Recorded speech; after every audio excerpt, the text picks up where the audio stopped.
Amém, irmãos? Vamos estudar a palavra do Senhor nessa manhã, dele que nos salvou, dele que nos honra e nos alegra com a sua presença nessa manhã, a partir de Abacuque, capítulo 1, versículos 12 em diante. Para quem não lembra onde fica Abacuque, fica na Bíblia. Fica logo ali depois de Naum, Miqueias. Miqueias vem antes de Naum e depois Abacuque, ou antes de Sofonias, antes de Ageu também.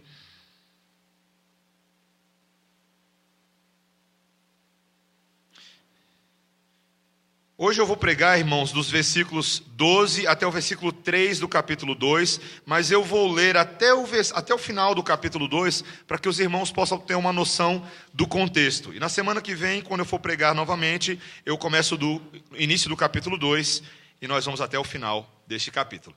Capítulo 1, versículo 12, a palavra do Senhor diz assim: Não és tu desde a eternidade, ó Senhor meu Deus, ó meu santo, não morreremos.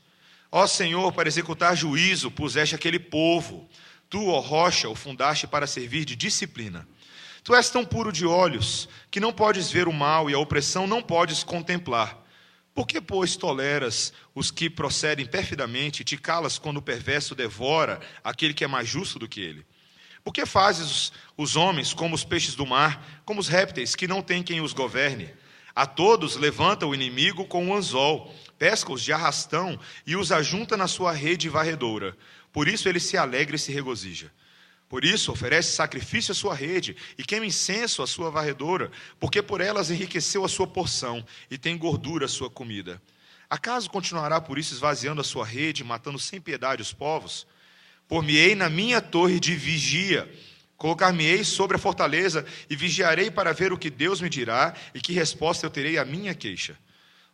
O Senhor me respondeu e disse: Escreve a visão, grava-a sobre tábuas, para que possa ler até quem passa correndo. Porque a visão ainda está para cumprir-se no tempo determinado, mas se apressa para o fim e não falhará. Se tardar, espera-o, porque certamente virá, não tardará. Eis o soberbo, sua alma não é reta nele, mas o justo viverá pela sua fé. Assim como o vinho é enganoso, tampouco permanece o arrogante, cuja gananciosa boca se escancara como o sepulcro, e é como a morte, que não se farta. Ele ajunta para si todas as nações e congrega todos os povos. Não levantarão, pois, todos estes contra ele um provérbio, um dito zombador? Dirão: ai daquele que acumula o que não é seu, até quando? E daquele que a si mesmo se carrega de penhores? Não se levantarão de repente os teus credores? E não despertarão o que te hão de abalar? Tu lhes servirás de despojo. Visto como despojaste as muitas nações, todos os mais povos te despojarão a ti, por causa do sangue dos homens e da violência contra a terra, contra a cidade e contra todos os seus moradores. Ai daquele que ajunta em sua casa bens mal adquiridos, para pôr em lugar alto seu ninho, a fim de livrar-se das garras do mal. Vergonha maquinaste para a tua casa, destruindo tu a muitos povos, pecaste contra a tua alma. Porque a pedra clamará da parede, e a trave lhe responderá do madeiramento. Ai daquele que edifica a cidade com sangue, e a fundamenta com iniquidade. Não vem do Senhor dos exércitos que as nações labutem para o fogo, e os povos se fatiguem em vão? Pois a terra se encherá do conhecimento da glória do Senhor, como as águas cobrem o mar. Ai daquele que dá de beber ao seu companheiro, misturando a bebida o seu furor, e o que embebeda para lhe contemplar as vergonhas. Serás farto de opróbrio em vez de honra. Bebe tu também e exige a tua incircuncisão. Chegará a tua vez de tomares o cálice da mão direita do Senhor, e ignomínia cairá sobre a tua glória. Porque a violência contra o Líbano te cobrirá, e a destruição que fizeste dos animais ferozes te assombrará, por causa do sangue dos homens e da violência contra a terra, contra a cidade e contra todos os seus moradores. Que aproveita o ídolo, visto que o seu artífice o esculpiu, e a imagem de fundição, mestra de mentiras, para que o artífice confie na obra, fazendo ídolos mudos. Ai daquele que diz à madeira: acorda, e à pedra muda: desperta. Pode o ídolo ensinar? Eis que está coberto de ouro e de prata, mas no seu interior não há fôlego nenhum. O Senhor, porém, está no seu santo templo, cale-se diante dele toda a terra. Essa é a palavra do Senhor. Vamos orar, irmãos. Senhor, louvado seja o teu nome nessa manhã. Nós te exaltamos, Senhor, por nos trazer oráculos e sentenças tão graves e tão profundas, Senhor, mas que nos ensinam tanto sobre como o Senhor pensa, como o Senhor age, quem o Senhor é e quem nós somos à luz de toda a tua revelação. Ajuda-nos nessa manhã a compreender a tua voz, a ouvi-la, a acatá-la e processá-la em nome de Jesus. Amém. Meus irmãos, toda vez que você compra um aparelho eletrodoméstico, ele vem com um manual, mas eu sei que você não leu o manual. Manual de equipamento eletrodoméstico foi feito para a gente não ler, para a gente guardar em lugares onde a gente não acha, até o dia que você depende dele para a sua sobrevivência, não é verdade? Quando você vira para a sua esposa, depois que você já esgotou toda a sua capacidade intelectual de resolver o problema do seu liquidificador, e você pergunta para ela lá da cozinha: mulher, onde eu coloquei aquele bendito manual, não é verdade? A gente já fez isso, eu sei que você já fez isso antes, eu já fiz. Uma das partes mais visitadas no manual é aquela seção de solução de problemas. Geralmente ele tem uma lista dos problemas mais recorrentes que podem acontecer com o seu aparelho, e você vai lá item a item até achar a solução possível do que você está tendo, e torce para que o seu problema esteja lá, né? Mas quando você não tem a solução do seu problema ali na cara, o que você faz, né? Eis que o desespero jaz à porta, né? Se tivesse um versículo bíblico, seria exatamente isso. Quando a gente olha para Abacuque aqui, meus irmãos, ele está passando por uma situação bem interessante. Ele tem um problema no maquinário do mundo que ele está observando. A maldade está se espalhando entre o povo de Deus. E Deus diz que vai consertar essa maldade. Só que como Deus diz que vai fazer isso? Mandando mais maldade. Como é possível um negócio desse? Abacuque, que era profeta do Senhor, está tentando fazer sentido do cenário que se desdobra diante dos seus olhos. E nós vamos ver, meus irmãos, que a forma como Abacuque começa a se confortar, a entender, é a partir da sua teologia. É a partir do conhecimento que ele tem de Deus no manual de Deus, na palavra de Deus. E a própria história de Abacuque, a própria narrativa do que está acontecendo aqui para nós hoje de manhã, vai se tornar um manual para a gente, porque essa é a palavra do Senhor. Nós vamos ver como esse profeta resolve ou tenta resolver esse problema, olhando para o autor e consumador da sua fé de forma paciente, de forma perseverante. Ele nos dá aqui um guia de 3 passos para como nós podemos agir em situações assim. A primeira coisa que ele vai falar para a gente é que nós precisamos possuir uma imagem clara de quem Deus é. Uma imagem clara do nosso Criador. Em segundo lugar, ele vai apresentar uma indagação que contrasta essa identidade de Deus com o problema que ele tem. Ele vai colocar as duas coisas na mesma equação. E em terceiro lugar, ele vai demonstrar uma atitude de paciência e confiança na solução divina. E eu espero que esse padrão seja um padrão que eu e você apliquemos para tudo nas nossas vidas nessa manhã. Primeiro, vamos ver como nós devemos ter uma imagem clara do caráter de Deus. No versículo 12, Abacuque começa falando assim, você está com a palavra de Deus aberta, e ele diz: não és tu desde a eternidade, ó Senhor, meu Deus, ó meu santo. É interessante, né? Talvez quando você tem um problema, seria mais fácil você tentar entender o problema complexo, o quadro que está diante de você. É normalmente o que a gente aconselha as pessoas a fazerem quando elas estão passando por uma dificuldade. Vamos dividir as partes desse furacão que está acontecendo na sua vida e tentar entender cada categoria. Mas não é isso que o profeta faz. Ele começa não por aquilo que ele não sabe, mas ele começa por aquilo que ele já sabe sobre Deus. E ele afirma isso. A primeira coisa que ele fala é que Deus é eterno. Veja, não és tu desde a eternidade, ó Senhor. Foi Deus quem fundou o mundo, porque Deus antecede a própria criação. Ele não está preso ao tempo, ele conhece o funcionamento de todas as coisas desde o princípio, e nada pode surpreender a Deus. Absolutamente nada. Deus era uma divindade objetiva, pessoal, um ser autoexistente e eterno, muito diferente dos deuses dos babilônios, que, como nós lemos no início do capítulo 1, eles adoravam o seu próprio poderio militar. Era um Deus da sua força. Esse não é o Deus de Israel, é um Deus eterno.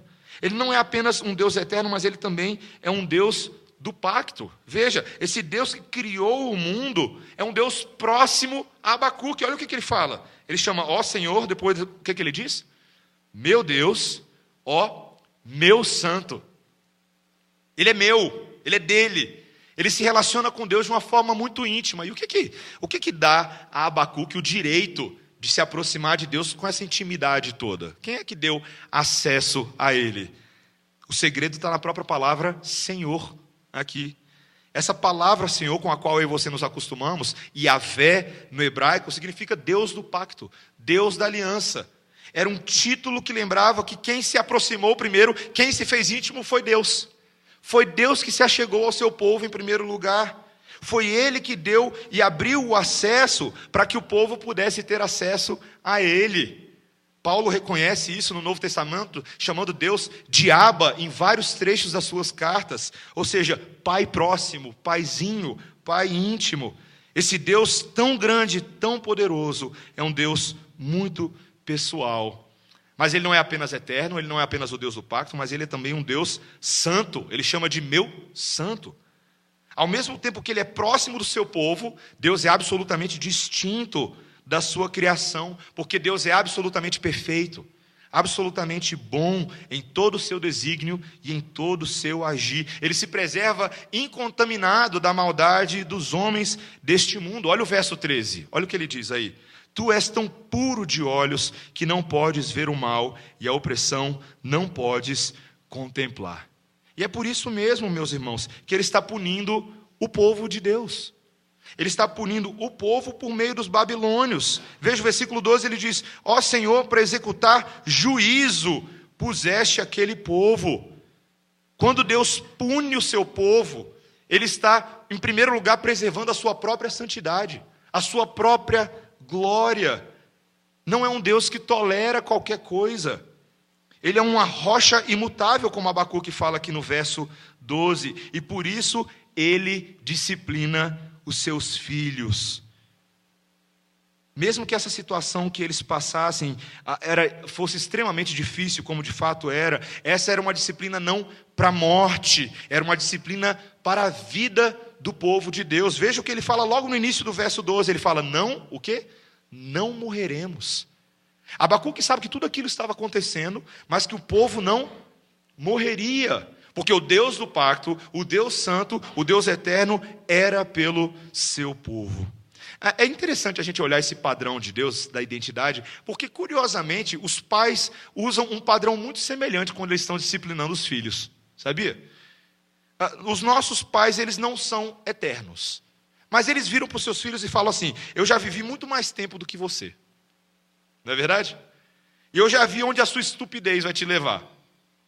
Os nossos pais não são o Deus do pacto, mas eles dizem para os filhos, eu te gerei, você é meu filho, eu sou autoridade na sua vida e eu te amo. Por isso você tem que me respeitar, você tem que me chamar de Senhor. Não é verdade que às vezes que o pai fala para o filho ou para a filha? Os nossos pais não são absolutamente santos, mas eles dizem, eu já fiz as mesmas besteiras que você fez. E aprendi com os meus erros. E por isso eles preservam a honra da sua família ao punir os seus filhos, para dizer que ninguém está acima da lei, mister. Ninguém está acima da lei. Nessa casa tem ordem, nessa casa tem regra. E aplicam então aquelas belas palmadas com as havaianas ou as riders, ou qualquer outra coisa que eles queiram utilizar, para o castigo dos seus filhos. Meus irmãos, é óbvio que ninguém gosta de ser disciplinado. Eu não gosto. Quando a minha esposa me chama a atenção, já fico olhando ela meio torto. Mas é interessante que quando nós somos disciplinados, os efeitos posteriores à disciplina nos comunicam uma misteriosa estabilidade, uma misteriosa segurança de que o nosso Deus sabe o que Ele está fazendo. O autor de Hebreus, lá no capítulo 12, versículos 9 a 11, diz assim, presta atenção, nossos pais terrenos nos corrigiam e nós os respeitávamos, mas eles nos corrigiam por pouco tempo, segundo melhor lhes parecia. Deus, porém, nos disciplina para aproveitamento, a fim de sermos participantes da sua santidade. Toda disciplina com efeito no momento não parece ser motivo de alegria, mas de tristeza. Ao depois, entretanto, produz fruto pacífico aos que têm sido por ela exercitados, fruto de justiça. Quando Deus disciplina a gente, é para o nosso bem. Eu sei que não parece, não, mas é para o nosso bem. É para que nós tenhamos o fruto de justiça em nós, que tem valor eterno, que persevera, uma fé depurada e que é, na verdade, aperfeiçoada e afiada para enfrentar os problemas desse mundo, como o nosso próprio Senhor Jesus Cristo enfrentou. E nessa realidade toda, Abacuque encontra um conforto. Nós precisamos partir daquilo que a gente já sabe, queridos, daquilo que nós conhecemos sobre Deus. A gente sempre parte daquilo que a gente sabe para aquilo que a gente não sabe. É assim que você faz uma prova de vestibular. Se você é bom em português, você vai para a área de análise morfossintática ou gramática. Você não começa por física dos semicondutores ou matriz inversa. Eu não sei se esse é o seu desespero, esse é o meu desespero. É assim que eu me sinto. Mas se você é bom em matemática, talvez você comece por essa área e não por história da América Latina. É assim que nós fazemos. Nós temos segurança e a partir dela nós desenvolvemos. E assim nós devemos fazer com o Senhor também. Ele é eterno, Ele é santo, e Ele é imutável e Ele é o início de todas as coisas. Essa é a primeira coisa. Mas veja que agora Abacuque vai pegar isso em segundo lugar. Ele vai pegar essa realidade e contrastar com o problema dele. Ainda que ele tenha segurança em todos esses atributos divinos, isso não significa que seja fácil para ele lidar com a terrível realidade dos fatos. Veja o que ele começa a falar a partir do versículo 13. Tu és tão puro de olhos que não podes ver o mal e a opressão não podes contemplar. Por que, pois, toleras os que procedem perfidamente e te calas quando o perverso devora aquele que é mais justo do que ele?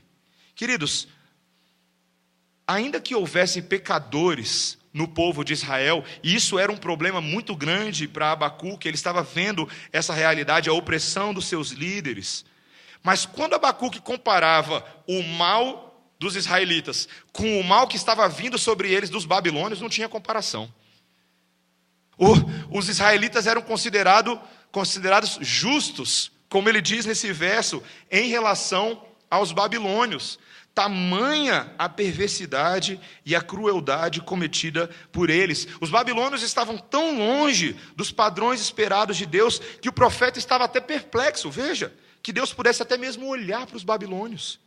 É como se Deus estivesse passivo e inerte diante de tanta maldade. A oração de Abacuque aqui é uma das orações difíceis da gente entender, porque ela é muito honesta, ela é muito jogo aberto. Abacuque, ele ousa responsabilizar Deus por desumanizar a humanidade que ele mesmo criou. Como assim? Como é que ele vê isso? Olha que dos versos 14 a 17, apenas resumindo, ele começa a mostrar que o domínio dos babilônios sobre os israelitas tornavam eles como se fossem peixes e répteis, seres inferiores. No versículo 15, os babilônios levantam os seus inimigos como anzol. Abacuque descreve aqui um processo de pesca e de caça, como se eles tivessem uma rede que eles lançam ao mar, e essa rede vai fazendo um arrastão de peixes. Eu não sei se você sabe, mas antigamente as redes não eram apenas redes, elas possuíam anzóis nas redes, pequenos ganchos. Então os peixes iam sendo presos ali de todas as formas. E essa era a maneira de Abacuque descrever o que os babilônios faziam. O exército deles iam invadindo países e nações inteiras, levando o povo de arrastão. Eles levavam as pessoas como cativos de volta para a Babilônia, para que pudessem ali viver em condições subhumanas, como servos, como escravos, e ficavam presos ali sem nenhum tipo de autonomia política, sem nenhum tipo de identidade nacional. E Abacuque está vendo tudo isso, meus irmãos, e se sensibilizando com a situação de desprezo que está acontecendo sobre o povo de Deus. É curioso, né? Como há tantos anos esse problema de homens fazendo outros homens cativos persegue a humanidade. Escravidão. Quando a gente pensa no tráfico de pessoas nos nossos dias, tráfico sexual, trabalho forçado. Outro dia eu estava vendo uma matéria sobre os exércitos de crianças na Nigéria e em outros países da África. Meus irmãos, isso é algo terrível, essa tremenda perversão, quando pessoas são desumanizadas para atender a autogratificação ou vantagem econômica. E eu não sei se você sabe disso, mas essas são causas que os cristãos têm se envolvido historicamente há muitos séculos. Muitos séculos. Essa ideia de um povo de Deus que se tranca nas quatro paredes para se proteger do mundo não é a ideia das Escrituras Sagradas, mas de um povo que tem uma voz profética contra essas coisas. Lembro-me de uma história de uma igreja no Texas, que recentemente também foi assolado por tempestades, que se levantou para acusar um rapaz da comunidade que eles desconfiavam que estava prendendo mulheres na sua própria casa. E a polícia foi atrás e descobriu que tinha uma mulher que estava presa na casa dele, foi sequestrada, estava mantida em cativeiro há 18 anos. 18 anos. Queridos, isso é um absurdo. Ela havia sido dada como desaparecida, como morta, mas ela era conservada na perversidade daquele homem que fazia todo tipo de coisa com ela. E foi a igreja, foi o povo de Deus que acordou e se sensibilizou para aquela realidade. Meus irmãos, essas coisas que são abomináveis aos olhos de Deus devem ser abomináveis para a gente também. Mas ainda assim, Abacuque tem uma pergunta difícil, uma indagação difícil, porque ele não acha meramente que são os babilônios que estão fazendo isso, mas ele está responsabilizando quem por isso? Deus. Essa é a parte complicada. Ele está falando, Deus, é você quem está permitindo que o seu próprio povo da aliança seja tratado como animais, pequenos e desprezíveis. O homem que você fez a sua imagem e semelhança está sendo tratado como réptil. As perguntas de Abacuque, que são difíceis, estão sendo tratadas da forma correta, meus irmãos, contrastando quem Deus é com o problema do mundo. Ainda que seja difícil, ele consegue visualizar algumas coisas. Em primeiro lugar, que nós vivemos num mundo profundamente quebrado, meus irmãos. Que as implicações do pecado de Adão e Eva nesse mundo são terríveis. O pecado é como se fosse um monstro de boca aberta, guloso, e ele nunca se sacia. A maldade continua se espalhando. Isso não tem a ver meramente com Deus, mas tem a ver conosco também. Os homens são maus. Somos nós que pecamos contra Deus e continuamos pecando contra Deus. O problema, meus irmãos, é que a gente acha que os nossos pecados não têm implicações. Mas na palavra de Deus, o pecado é como se fosse uma avalanche. Uma vez que ele começa, o seu poder destrutivo só vai aumentando até que toda montanha venha abaixo. E nós precisamos entender isso. Segundo lugar, meus irmãos, é que Deus, de fato, possui uma administração misteriosa do universo, porém justa. Deus sustenta todas essas realidades ao mesmo tempo, e elas pertencem à esfera do desígnio soberano de Deus, aquilo que é secreto. Deus tantas vezes não nos revela como o mal acontece nesse mundo, ele simplesmente nos diz que ele governa sobre o mal, que ele sabe o que ele está fazendo. Esses mistérios assombravam o apóstolo Paulo em Efésios 1, em Romanos 9, quando ele fala sobre a doutrina da predestinação que deixa tanta gente de cabelinho em pé por aí. E Paulo falava claramente, olha, mesmo que você não entenda como isso funciona, isso não significa que ela não existe. De que Deus não continua elegendo, governando, decretando todas as coisas, mesmo quando nós não entendemos. Isso é para botar a mim e a você no nosso devido lugar. Quando Paulo levanta a objeção lá em Romanos 9, quando alguém argumenta, olha, esse negócio de predestinação é injusto da parte de Deus. Deus é injusto por escolher um e não escolher outro. Sabe como Deus responde para Paulo? Da mesma forma como ele responde para Jó. E quem você acha que você é? Eu sou Deus soberano. O oleiro tem propriedade sobre o vaso. E se eu quiser fazer alguns vasos para honra e outros para desonra, quem é você para questionar isso? Difícil, né, meus irmãos? Difícil. Teologia reformada na sua raiz nunca vai ser fácil de entender. Reverendo Augusto Nicodemos falou isso uma vez. Nunca vai ser fácil de entender. E nem por isso ela é menos verdade. Deus é Deus. E nós somos criaturas. Mas, queridos, em último lugar, isso não significa que Deus está indiferente à maldade. Não é porque Ele é justo e santo que Ele não é misericordioso, perdoador e amoroso. Ele não faz vista grossa para o que está acontecendo, como aquele professor escolar que finge que a turma do fundão não está fazendo bagunça. Ou como os juízes e magistrados do Estado que fazem vista grossa para alguns grupos políticos que têm grande influência na nação. Deus não é assim.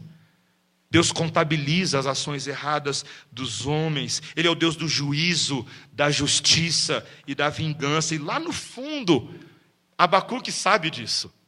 Abacuque sabe disso, que Deus já decretou os fins a partir do início. É a identidade de Deus que agora está confortando o coração de Abacuque. E a forma como ele decide resolver essa tensão entre a identidade de Deus e o que está acontecendo no mundo é, em último lugar, e o nosso último ponto dessa manhã, é quando ele demonstra uma atitude de paciência e confiança na solução divina. Olha o que ele fala no versículo 1 do capítulo 2. Ele fala: por-me-ei na minha torre de vigia, colocar-me-ei sobre a fortaleza e vigiarei para ver o que Deus me dirá e que resposta eu terei à minha queixa. Essa atitude de Abacuque, ela é muito interessante. É como se Abacuque tivesse falado tudo para Deus que ele disse, agora ele cruza os braços. Ele fala: e aí, Deus? Deus, eu vou fazer o seguinte, eu vou ali para o meu cantinho e eu vou esperar você falar. É interessante, ele usa essa linguagem da torre de vigia.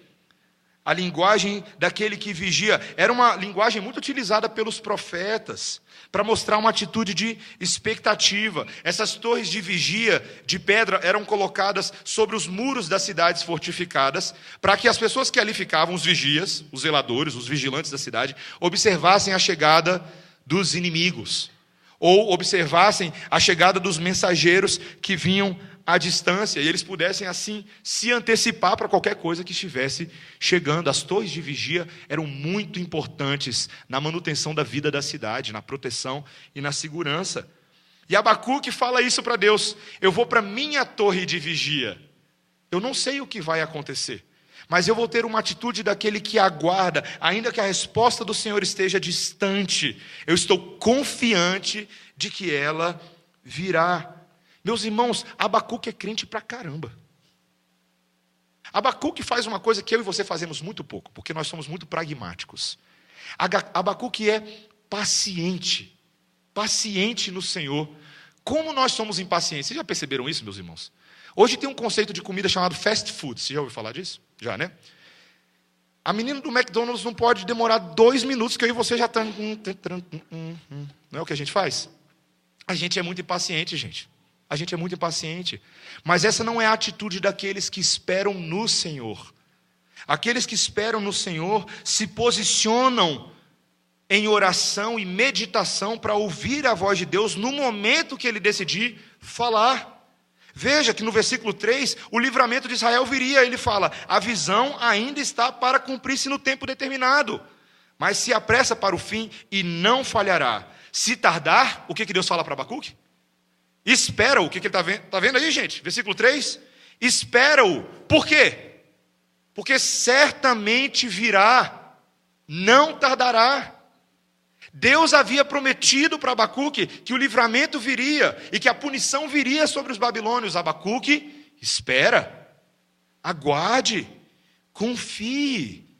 Meus irmãos, o Senhor está domando o meu e o seu coração nessa manhã, falando que sim, aquilo que Ele prometeu na palavra acontecerá no tempo dEle. Nós temos 2 grandes exemplos na Bíblia e eu fecho com eles. Um deles é o que nós lemos nessa manhã sobre o Senhor Jesus Cristo.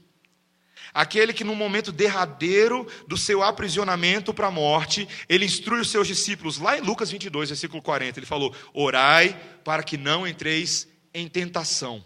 Uma frase muito interessante. Não entrar em tentação é você parar de esperar e aguardar pela promessa de Deus e assim sucumbir e ceder aos problemas desse mundo.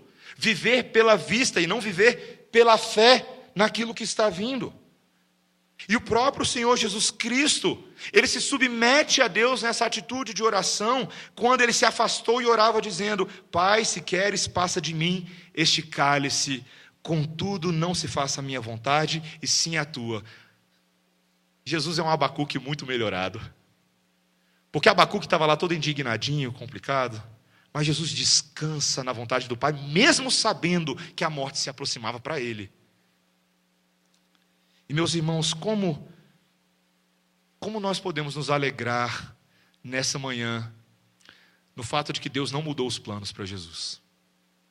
De que não teve outro caminho. Porque eu e você só podemos gozar de liberdade nessa manhã, porque Jesus naquele dia se tornou cativo no meu lugar e no seu. Ele foi levado para a Babilônia dos nossos pecados. Ele foi arrastado para dentro daquela realidade e ele foi voluntariamente. E nos deu o exemplo de como nós devemos fazer tudo isso no meio da sua pior aflição. Lá em Lucas 22, quando o Senhor Jesus Cristo termina de orar, ele vai ter com seus discípulos e ele acha os seus discípulos dormindo de tristeza. E você acha que o Senhor Jesus Cristo vai confortar os seus discípulos naquele momento, né? Porque eles estão tristes. Eles estão dormindo de tristeza. Você já dormiu de tristeza alguma vez na vida? Você fica tão triste que eu vou dormir para esquecer os problemas? É isso que estava acontecendo com os discípulos. Eles dormiram de tristeza. Mas o Senhor Jesus Cristo vai confortar eles? Vai nada. Dá uma bronca. Ele vira e fala: por que estáis dormindo? Levantai-vos e orai, para que não entreis em tentação. Esse exemplo do Senhor Jesus Cristo é impressionante, meus irmãos. Atitude de confiança e espera positiva por aquilo que Deus prometeu. E em segundo lugar, é assim que o apóstolo Paulo nos orienta a aguardar a volta de Cristo. Em 1 Tessalonicenses 5, ele pega a mesma atitude de Jesus e transporta para algumas décadas depois e instrui os tessalonicenses dizendo: orai, vigiai, porque o Senhor vem como um ladrão no meio da noite. E meus irmãos, o apóstolo Paulo falou isso aos tessalonicenses há quase 2000 anos atrás. E sabe de uma coisa? A ordem não mudou. Até hoje, eu e você devemos estar orando e vigiando. Sabe por quê? E permita-me dizer isso para vocês hoje, nessa manhã, igreja. Porque o Senhor Jesus Cristo pode voltar a qualquer momento. A qualquer momento. Eu e você não sabemos. A gente fica tentando interpretar os sinais dos tempos, não é o que as pessoas fazem? Terremotos, rumores de guerra, não é o que as pessoas fazem? Mas terremotos e rumores de guerra a gente já tem um bom tempo entre nós. Quando que o Senhor vai voltar? Nós não sabemos. Mas não importa, porque o que Ele prometeu, Ele vai cumprir. E isso é para mim e para a sua alegria, não para a sua tristeza. Não para a gente dormir de tristeza quando o furacão assola Cuba. Não para a gente dormir de tristeza quando o nosso país parece não estar andando do jeito que a gente quer. Não, para que nós aguardemos na torre de vigia, meus irmãos. Para que sejamos como o Senhor Jesus. E a forma de aguardar na torre de vigia é pegar o manual do Senhor, ir lá na seção solução de problemas e meditar naquilo, meus irmãos, até que Ele volte. Meditar naquilo. Usar aquela seção do manual, e não somente ela, mas o manual todo. A palavra de Deus de Gênesis, Apocalipse, Antigo e Novo Testamento. É tudo inspirado por Deus, e eu e você precisamos de toda essa palavra hoje mesmo, para aguardarmos o Senhor e vigiarmos. O que vocês acham da gente fazer isso? O que vocês acham da gente fazer isso? Da gente levar isso a sério? Da gente não fazer de faz de conta? Da gente não esconder o manual na última gaveta e depois falar: mulher, onde está o bendito do manual? De nós guardarmos essa palavra no nosso coração, no seu grupo de discipulado, de você estudar essa palavra a fundo. Grupos familiares, não se contentem só em ler aquilo que está ali toda semana, leiam a palavra juntos. Juntem-se para orar, para vigiar, para apresentar suas súplicas diante do Senhor. A palavra de Deus reconhece que tantas vezes nós estamos fracos na fé, frios espiritualmente, mortos, porque não estamos vigiando. Não estamos na torre de vigia, como aqueles que aguardam a salvação do Senhor, que está logo ali, já dá para ver, já está no horizonte. Nós estamos mais perto dela do que aqueles quando primeiro falaram dela. Isso é para mim e para a sua alegria nessa manhã, meu irmão. Que o Senhor faça isso no nosso meio, que nós levemos a sério o manual do Senhor, amém? Vamos orar, irmãos. Senhor, nós te louvamos pela tua palavra nessa manhã, que nos conforta, que nos acalenta o coração, que nos ajuda a processar a realidade tão difícil do mal no mundo, que tantas vezes não podemos explicar, mas nos lembra de um Deus soberano, que a seu tempo trará juízo sobre o ímpio, e trará também livramento para os ímpios que Ele decidiu restaurar. Obrigado, Senhor, porque nós que éramos inimigos teus, hoje somos teus amigos. Nós que éramos filhos da desobediência, hoje somos teus servos.